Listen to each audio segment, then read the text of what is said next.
गिरीश महाजन फडणवीसांचे संकट मोचक म्हणून ओळखले जातात। तसेच संजय राऊत ठाकरेंचे अर्थात ठाकरेंच्या शिवसेनेच्या वाताहतीला काही जण संजय राऊतांना दोष देतात, हा भाग वेगळा। तर असे हे दोन संकट मोचक नाशकात आमने सामने उभेत, एकाहून एक शेलके शब्द वापरत एकमेकांवर टीका करतायत। या सामन्याला आगामी महापालिका निवडणुकीची किनार सुद्धा आहे। पाहूया। लोकांना धमक्या देऊन पक्ष फोडायचे आणि त्यासाठी जे दलाल नेमलेले आहेत भाजपने, त्यातले एक दलाल म्हणजे गिरीश महाजन।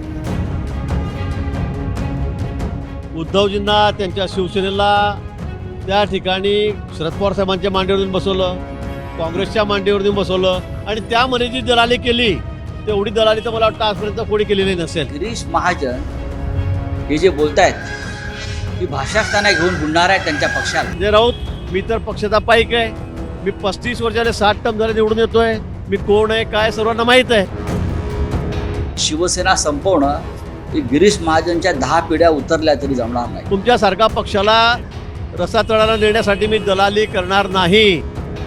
राज्यामध्ये संजय विरुद्ध संजय असा सामना सुरू आहे। त्यात आज काही नवी भर पडते का याकडे सर्वांचंच लक्ष होतं। मात्र संजय राऊतांनी भाजपचे मंत्री गिरीश महाजन यांच्याकडे तोफेचं तोंड वळवलं। गिरीश महाजनांनी मागे पुढे न बघता राऊतांना त्यांच्याच भाषेत उत्तर दिलं आणि राऊत विरुद्ध महाजन हा कलगीतुरा चांगलाच रंगला।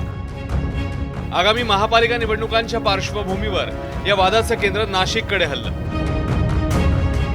नाशिकात महाजनांनी संजय राऊत करत असलेल्या विविध आरोपांचा समाचार घेतला।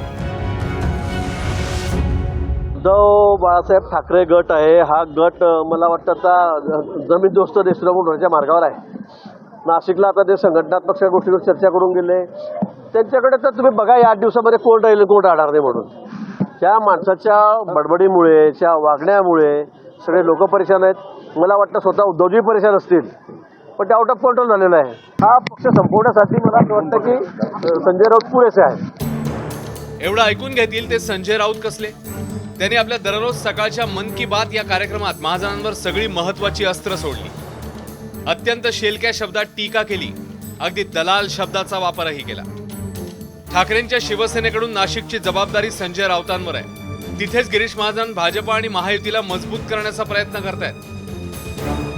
उद्धव बाळासाहेब ठाकरे गट आहे, हा गट मला वाटतं आता जमीन दोस्त देशद्रोह होण्याच्या मार्गावर आहे। त्या माणसाच्या बडबडीमुळे, त्या वागण्यामुळे सगळे लोक परेशान आहेत। मला वाटतं स्वतः उद्धवजी परेशान असतील, पण ते आउट ऑफ कंट्रोल झालेलं आहे। हातात पोलीस आहेत, पैसे आहेत प्रचंड, टेंडरबाजीतून खंडणीतून, आणि त्या ताकदीवर लोकांना धमक्या देऊन पक्ष फोडायचे आणि त्यासाठी जे दलाल नेमलेले आहेत भाजपने, त्यातले एक दलाल म्हणजे गिरीश महाजन। संजय राऊत, आपण ज्या पद्धतीने वागतात, ज्या पद्धतीने बडबड केलेली आहे आणि ज्या पद्धतीने आपण उद्धवजींना त्यांच्या शिवसेनेला त्या ठिकाणी शरद पवार साहेबांच्या मांडीवरून बसवलं, काँग्रेसच्या मांडीवरून बसवलं आणि त्यामध्ये जी दलाली केली तेवढी दलाली तर मला वाटतं आजपर्यंत कोणी केलेली नसेल।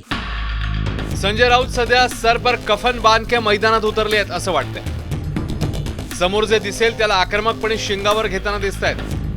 त्यात मुंबई ठाण्यापाठोपाठ महत्वाच्या नाशिक महापालिकेत चांगली कामगिरी करायची जबाबदारी त्यांच्यावर आहे। त्यामुळे राऊत शिरसाट, राऊत महाजन असे आणखी कलगीतुरे भविष्यात पाहायला मिळणार हे नक्की। ब्युरो रिपोर्ट, एबीपी माझा। एबीपी माझा, उघडा डोळे बघा नीट।